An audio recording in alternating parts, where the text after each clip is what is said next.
नमस्कार, बहुत स्वागत है आप सभी का। मैं हूं आपके साथ लोकेंद्र त्यागी। आपके मुद्दे में आज बात करेंगे प्रधानमंत्री नरेंद्र मोदी की गिफ्ट की, जो उन्होंने अपने 75वें जन्मदिन पर मध्य प्रदेश के धार को पीएम मित्रा पार्क के तौर पर दिया। साथ ही उन्होंने यहां से स्वदेशी का नारा एक बार फिर से दोहराया। हालांकि इस पर प्रदेश में सियासत देखने को मिल रही है। एक तरफ प्रधानमंत्री और सरकार ये कह रहे हैं कि अब धार की पहचान जो है ग्लोबल होने वाली है, दूसरी तरफ विपक्ष सवाल उठा रहा है। आज इसी पर करेंगे चर्चा कि ये जो गिफ्ट प्रधानमंत्री नरेंद्र मोदी की तरफ से मिला है, ये मध्य प्रदेश की क्या तस्वीर बदल पाएगा।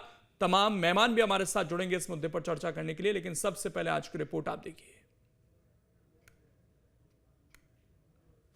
यानी दुनिया के बाजार में मेरा धार भी चमकने वाला है। पीएम मोदी जो कहते हैं ये उनकी गारंटी होती है।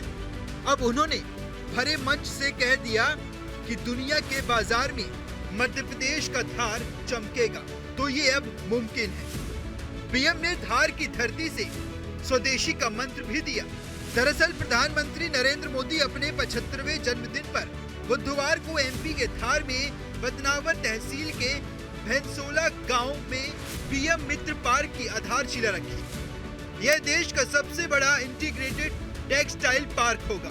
इस पार्क से न सिर्फ मध्य प्रदेश बल्कि भारत के टेक्सटाइल उद्योग को ऊर्जा मिलेगी। इस मित्र पार्क से किसानों को उनके उपज का उचित मूल्य और युवाओं को रोजगार मिलेगा। देश के सबसे बड़े इंटीग्रेटेड टेक्सटाइल पार्क का शिलान्यास यहां हुआ है। इस पार्क से भारत की टेक्सटाइल इंडस्ट्री को नई ऊर्जा मिलेगी, किसान को उसकी उपज का सही मूल्य मिलेगा। साथियों, ये पीएम मित्र पार्क से, ये टेक्सटाइल पार्क से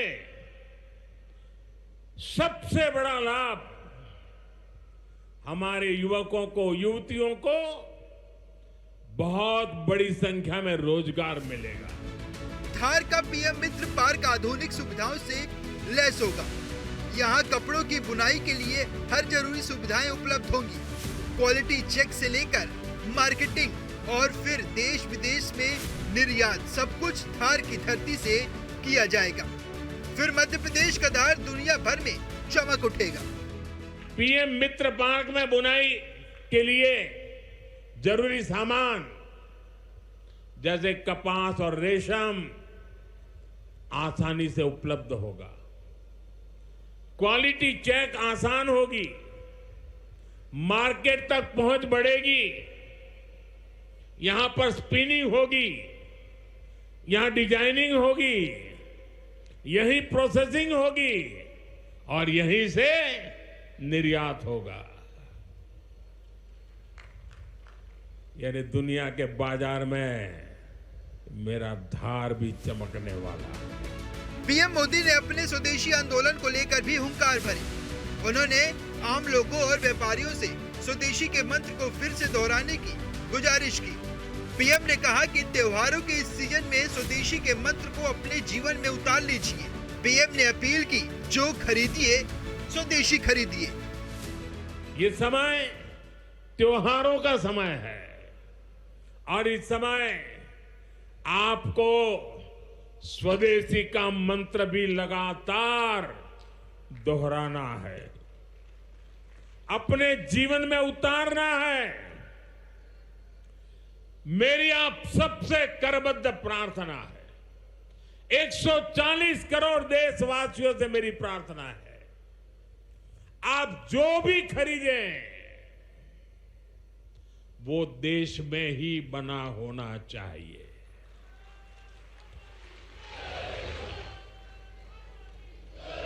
आप जो भी खरीदें उसमें पसीना किसी न किसी हिंदुस्तानी का होना चाहिए। मध्य प्रदेश के धार में मित्र पार्क के इस शिलान्यास कार्यक्रम के दौरान सीएम डॉक्टर मोहन यादव ने प्रधानमंत्री की जमकर तारीफ करते हुए कहा कि दुनिया ने भारत की जिस प्रगति को असंभव माना था, पीएम मोदी ने उसे मुमकिन कर दिया। जिस भारत की प्रगति को दुनिया असंभव मानती थी, आपके नेतृत्व ने उसको मोदी है तो मुमकिन है करके दिखाया है। ये हम सबका सौभाग्य है। आपके मार्गदर्शन और कुशल नेतृत्व ने हमारे भारत की काया पलट दी। वो अलग प्रकार का दृश्य दुनिया देख रही है। धार की धरती से प्रधानमंत्री नरेंद्र मोदी ने विकसित भारत के संकल्प को फिर दोहराया। उन्होंने कहा कि नारी शक्ति, युवा शक्ति, गरीब और किसानों के कल्याण से ही विकसित और मजबूत भारत का निर्माण संभव है, जिसमें मध्य प्रदेश अपनी महत्वपूर्ण भूमिका निभा रहा है। Team news 10।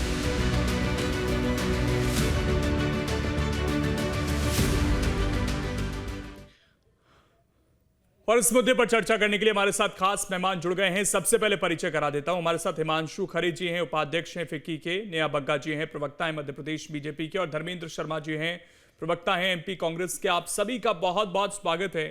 हिमांशु जी, एक तरफ स्वदेशी की बात और दूसरी तरफ अपने उत्पादों को विदेशी मंच पर ले जाने की पहल, ये बड़ा एक अनोखा कॉम्बिनेशन है। क्या इसको हम आगे बढ़ा पाएंगे?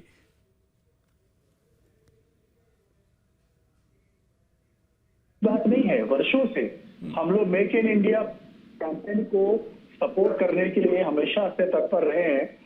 और मैं ये भी कहना चाहूंगा कि आज इस नेतृत्व चयन के माध्यम से महात्मा गांधी शायद संसार के सबसे बड़े प्रवर्तक हैं। और जब मनमोहन सिंह जी की सरकार थी तब भी मेक इन इंडिया के लिए या स्वदेशी के लिए या बहुत प्रमोशन हुए, और अब मोदी सरकार ने भी इस चीज को और गति दी गई है। इंडस्ट्री जगत, ट्रेड सेक्टर सभी इसको स्वागत करता है।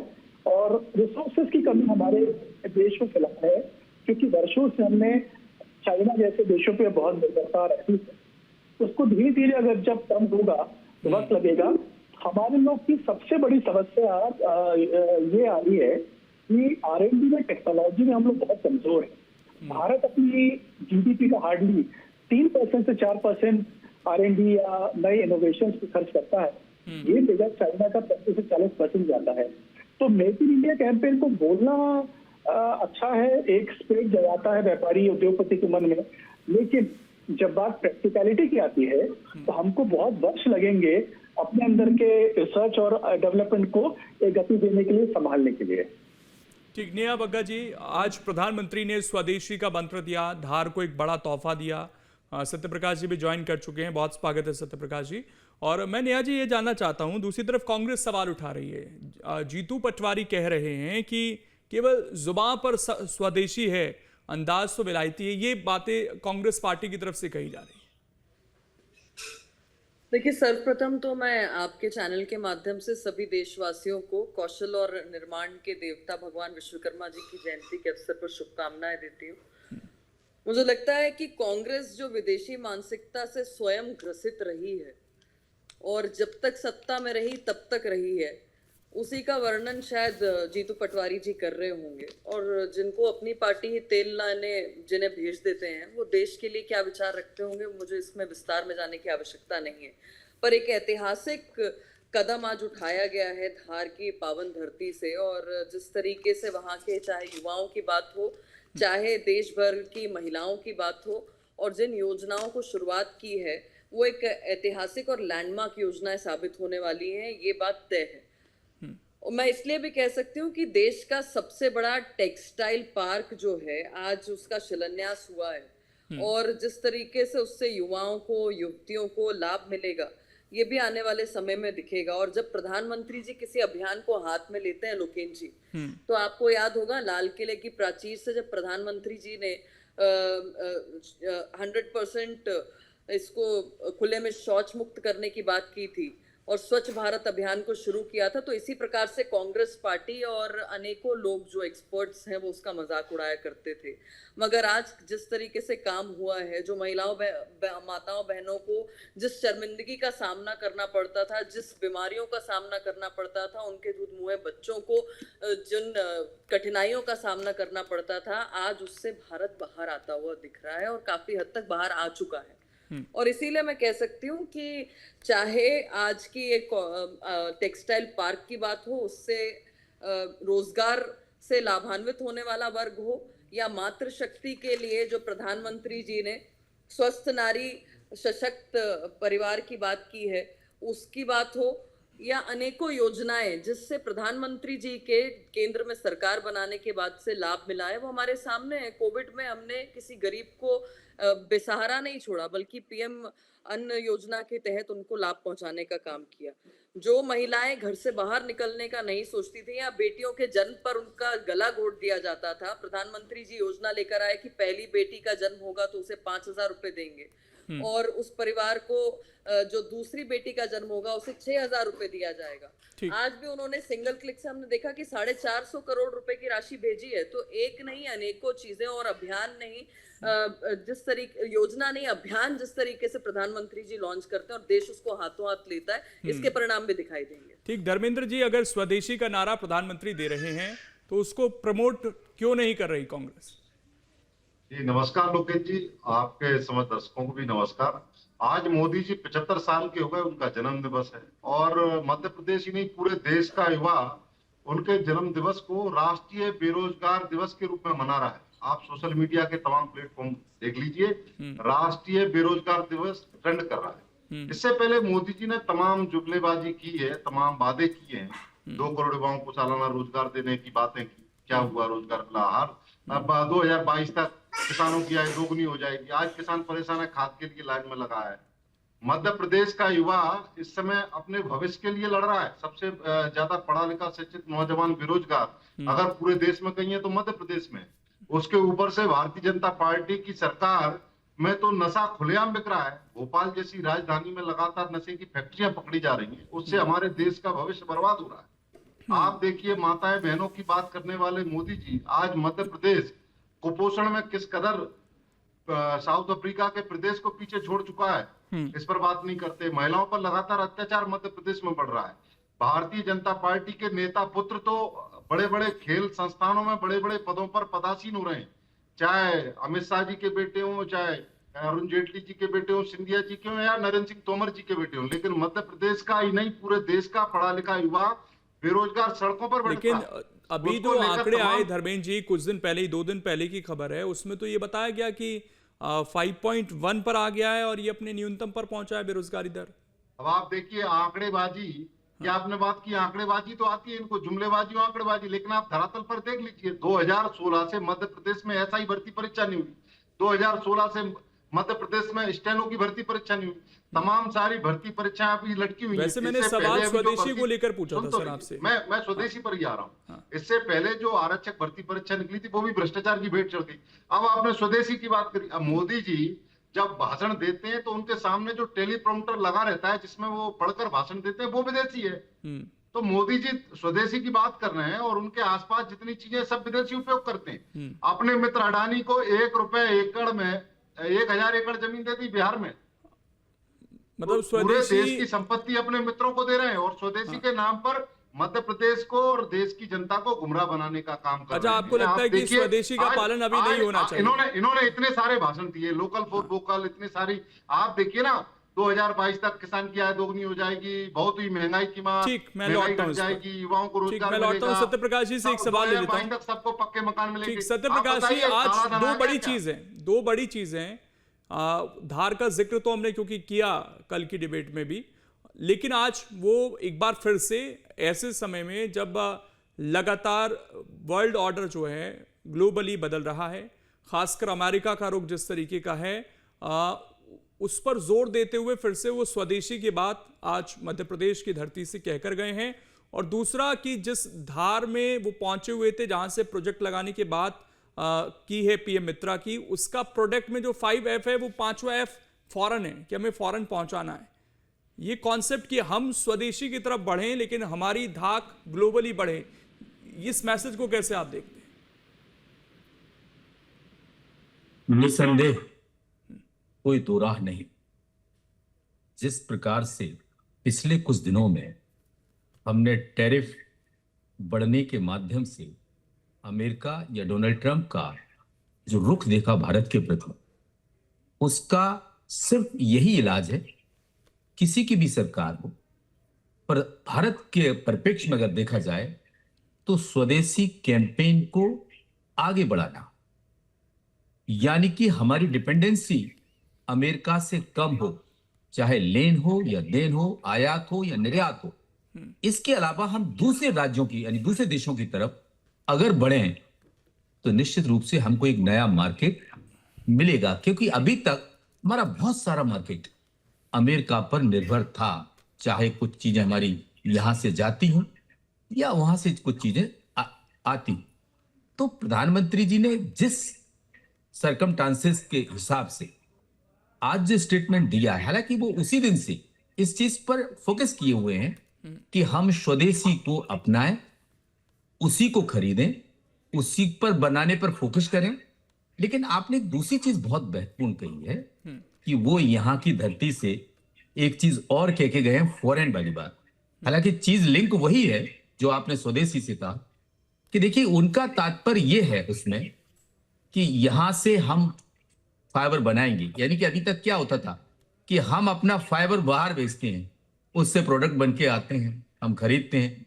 अगर ऐसी स्थिति निर्मित हो कि हम सब कुछ यहीं बनाए, फाइबर पर पूरा काम यहीं करें, यानी कि हम एक्सपोर्ट भी करें, तो निश्चित रूप से इससे दो बड़े लाभ। एक तो हमारी अमेरिका पर जो डिपेंडेंसी है, जिसमें बेसिकली कॉटन बहुत सारा इस देश से अमेरिका को जाता रहा है, तो उस पर कहीं ना कहीं हमें दूसरे देशों का मार्केट मिलेगा। और जबकि हम यहां पर अप्रैल बनाएं या दूसरे टेक्सटाइल्स बनाएं तो वो सीधे सीधे देश से बाहर जाएंगे, उससे देश को अन्य देशों का पैसा आएगा, डॉलर बढ़ेगा। तो मेरा कहने का तात्पर्य इस इनिशिएटिव को पॉजिटिव लिया जाए, क्योंकि ये मध्य प्रदेश के लिए तो महत्वपूर्ण है ही है, लेकिन अक्रॉस द कंट्री आपने देखा होगा, देखिए बहुत महत्वपूर्ण चीज है, 7 पार्क्स यानी पीएम मित्रा पार्क 7 हैं, 7 अनाउंस किए गए थे 2024 में जी। आपने देखा 7 में पहला अगर पार्क कोई बन रहा है तो इतनी कम शॉर्ट टर्म में अगर मध्य प्रदेश बना रहा है तो ये हमारे मध्य प्रदेश के लिए गौरव की, और उसको प्रधानमंत्री जी एक छोटे समय में लॉन्च भी करते हैं। तो मेरा कहने का तात्पर्य है इससे मध्य प्रदेश का वो टेक्सटाइल सेक्टर जो कहीं ना कहीं नीचे जा रहा था, देखिए चाहे महेश्वरी साड़ियां हो, अगर हम अतीत में जाते हैं, चाहे चंदेरी साड़ियां हो, इसके अलावा बहुत सारे मिल्स चाहे इंदौर रीजन यानी मालवा रीजन में हो या ग्वालियर चंबल रीजन में हो, जो कहीं ना कहीं बंद की कगार पर आके बंद हो गए।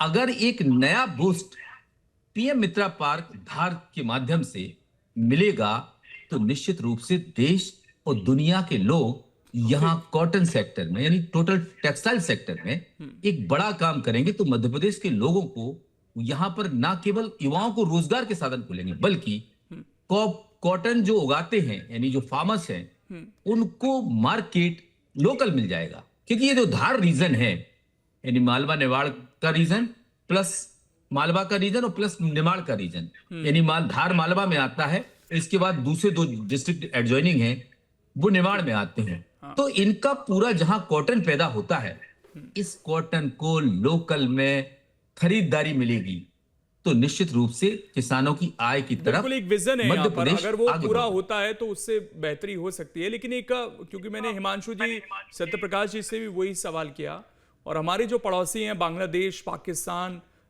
टेक्सटाइल या कपास के क्षेत्र में देखें तो जो टैरिफ का गेम अमेरिका हमारे साथ खेलने की कोशिश कर रहा है, क्या उस चैलेंज को भी इस तरह के प्रोजेक्ट से हम ओवरकम कर पाएंगे?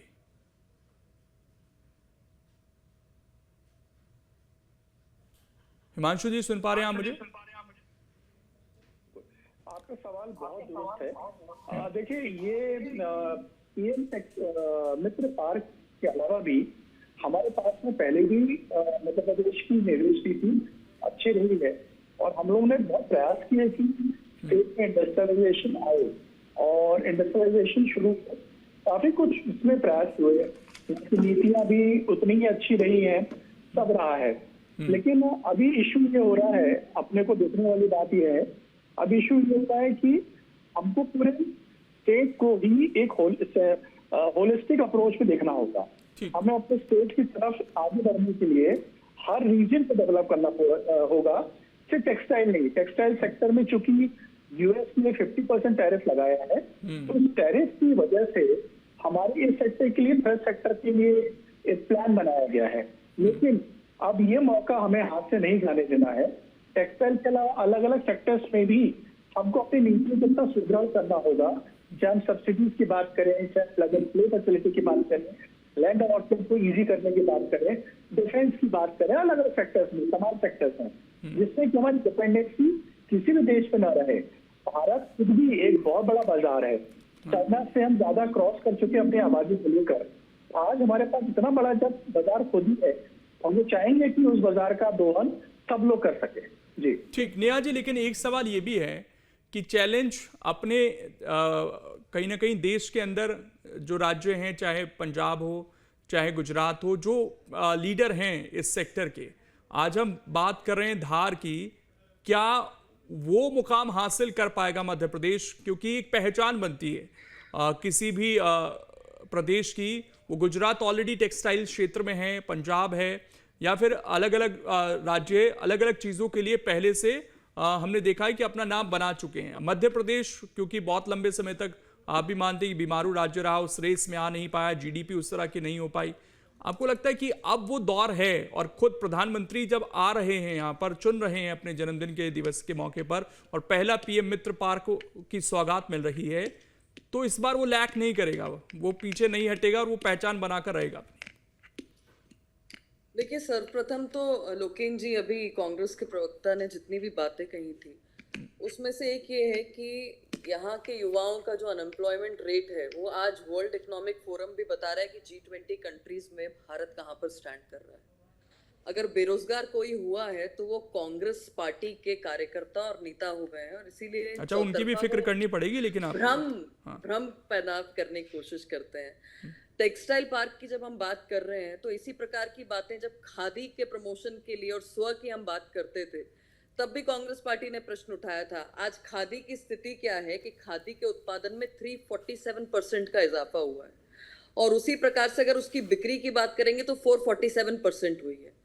एक एक करके हम अपने स्वदेशी की ओर आगे बढ़ रहे हैं, और ये टेक्सटाइल पार्क निश्चित तौर पर देश में नहीं विश्व में अपनी एक मिसाल छोड़कर जाएगा।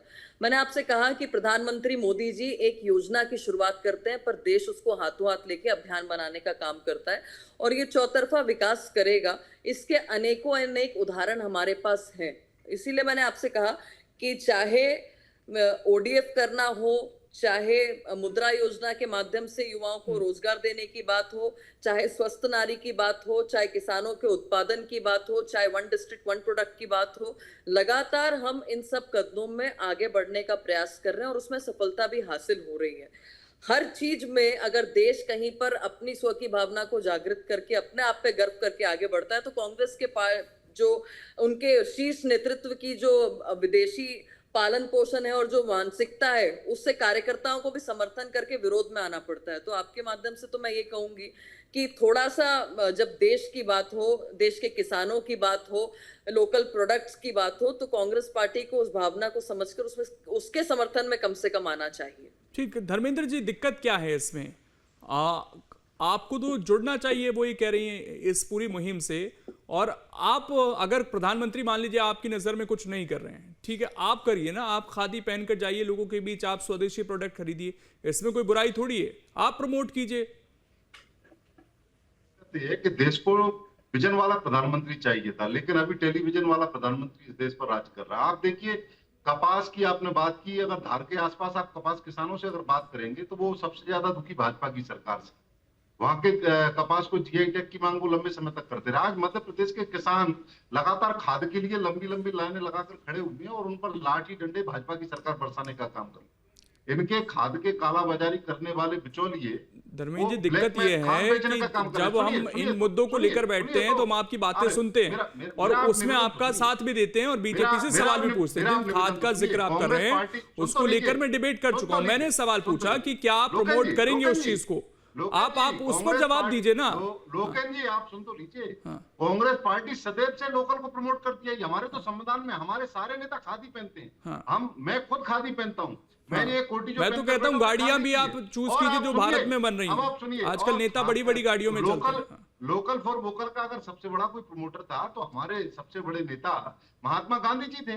उन्होंने इस देश में सबसे पहले स्वदेशी का नारा दिया और उनको गाली देने का काम और उनकी हत्या करने का काम आरएसएस की विचारधारा से पालित पोषित व्यक्ति नाथुराम गोडसे द्वारा की गई। और उसकी पूजा कौन करता है? भारतीय जनता पार्टी के लोग करते हैं। मैंने तो यही सवाल पूछा ना कि आप भी प्रमोट कीजिए। आज की डेट में आपको लगता है जरूरत है इस चीज की? लोकेश जी, ये लोग टेलीविजन पर आकर बड़ी बड़ी बातें करते हैं। मैं आपको 8-10 चीजें गिनाता हूँ। जब से प्राइम मिनिस्टर मोदी जी इस देश पर की सत्ता पर काबिज हुए, उन्होंने वादा किया था बहुत हुई महंगाई की मार।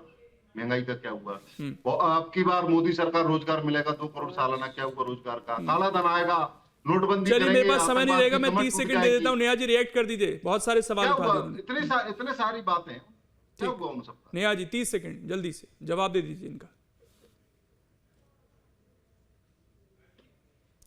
आवाज नहीं पहुंच पा रही है शायद। चलिए, मेरे पास समय इतना ही है। बहुत बहुत शुक्रिया, आप तमाम मेहमान जुड़े और इस चर्चा का हिस्सा बने।